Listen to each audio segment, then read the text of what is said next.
Hey everyone! Thank you for using DeskNet's Neo. In this video, we'll focus on a challenging step, which is the belonging group. When an applicant intends to apply an application to upper hierarchy groups from the applicant's group, workflow steps will be automatically set up as group hierarchy. Now, let's dive into the main topic.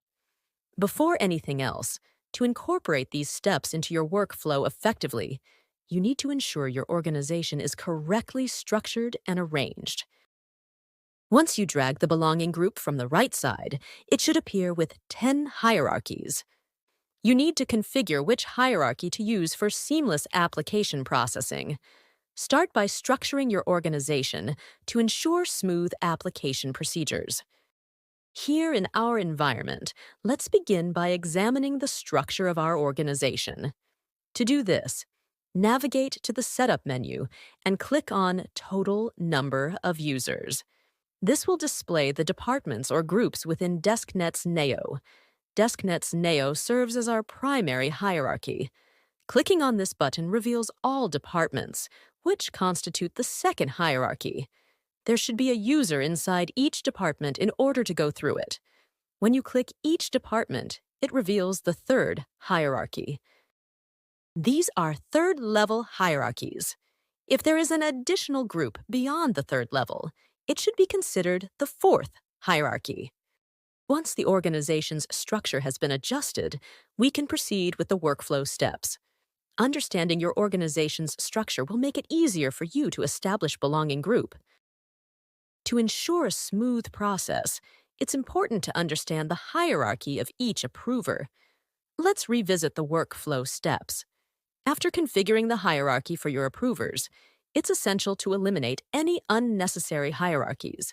If we select Users belonging to group in Role Approve, under the Approval condition, we need to delete any unnecessary hierarchies and keep only the third hierarchy if the role we select is either Manager or Supervisor, since both of them belong the third hierarchy. After deleting the excess hierarchies, kindly click Group Internal Approvers Approve. From there, we will select the first option and select either managers or supervisors.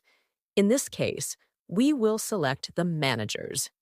Then, choose one of the approval conditions. We can select more than or equal to one approver approve, and then choose when remanding.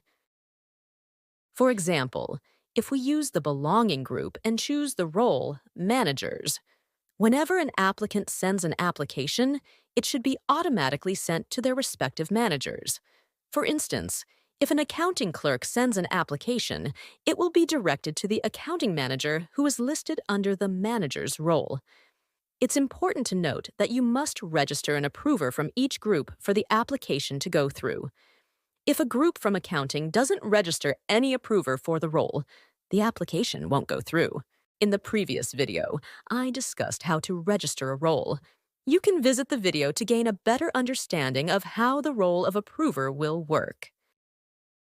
Once the applicant submits the application, it will be directed only to their department managers.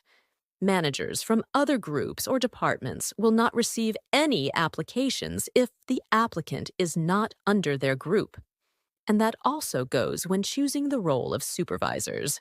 If you have received any error saying, "The approver does not exist," after setting up the belonging group for your template, kindly check first if the hierarchy you chose is correct.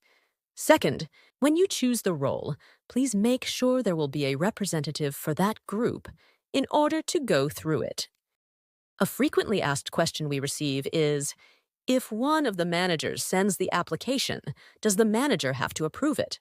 This is the key point. If you wish to approve the application without requiring the applicant's approval, please choose Approve Automatically in the applicant's step. This way, when the manager makes a request, it will be automatically approved and passed on to the next approver.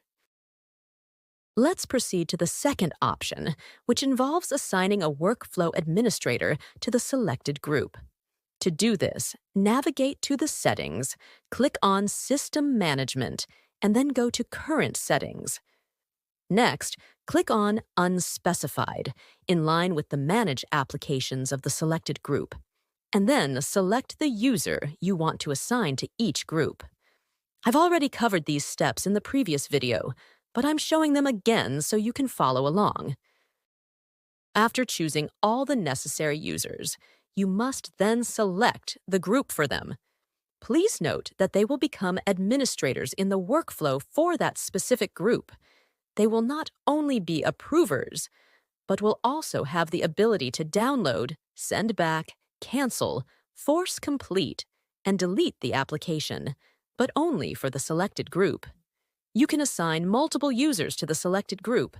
Please remember to double-check which hierarchy the users belong to so that the application will flow seamlessly. After selecting and assigning someone to the selected groups, you can go back to the workflow steps and continue to decide how you want your flow to be. So in this case, all the users that I selected to be the administrators in the workflow for the selected group are under the third hierarchy. So we will retain again the third hierarchy. Select the second option and choose the approval condition and Remand To. Once that's set up, you can add another step based on the process needs. Those users I selected earlier will be the approvers for the selected group. For example, I assigned the senior accountant to be the workflow administrator for the accounting group. Therefore, when a user from the accounting group submits an application, it will be directed to the senior accountant. It may appear like this, and it will also appear like this in the senior accountant's workflow environment. The third option is for group internal approvers to approve. You can choose this option if you have already assigned someone to approve the application in each group. To register this, you need to go to the Settings and click on Group Internal Approvers Settings. You have to assign someone in each group for the application to go through. You can assign them at the second or third hierarchy level. You just need to configure which hierarchy number you will retain in the workflow steps in order to process seamlessly. The second and third options may seem similar, but they have distinct differences. The second option carries more authority as it involves becoming a workflow administrator for a specific group, while the third option is limited to being an approver. Once you have assigned someone from each group, you need to go back to the workflow steps and complete the setup. After setting up the workflow steps, once the applicant sends the application, it will go to the assigned user for the group's internal approvers. The fourth option is when all users belonging to the group approve. This means that all the users within that group, depending on their hierarchical level, will receive the application and have the right to review and approve it based on the admin's selected approval condition. So if the applicant submits an application using these workflow steps, the application will be received by users from the same group and within the selected hierarchy. The approvers will depend on the user who sends the application. For instance, if a sales representative from the South Sales Department sends an application, all of the users from that group will receive the application. It depends on the approval condition and on how many approvers will have a chance to approve it or not. And that's how you set the belonging group. It may seem easy, but it can be difficult if you don't understand and address the structure of your organization. You have to arrange it properly. In some cases, a company may have a messy organizational structure, and we don't usually recommend this kind of workflow if it doesn't fit the company's structure. I hope you understand the concept of belonging group. If you have any questions, please let us know through the comments section, or you can send us an email directly so we can assist you as soon as possible. In the next video, we will tackle the last step, which is the branch condition. See you in the next one. Goodbye.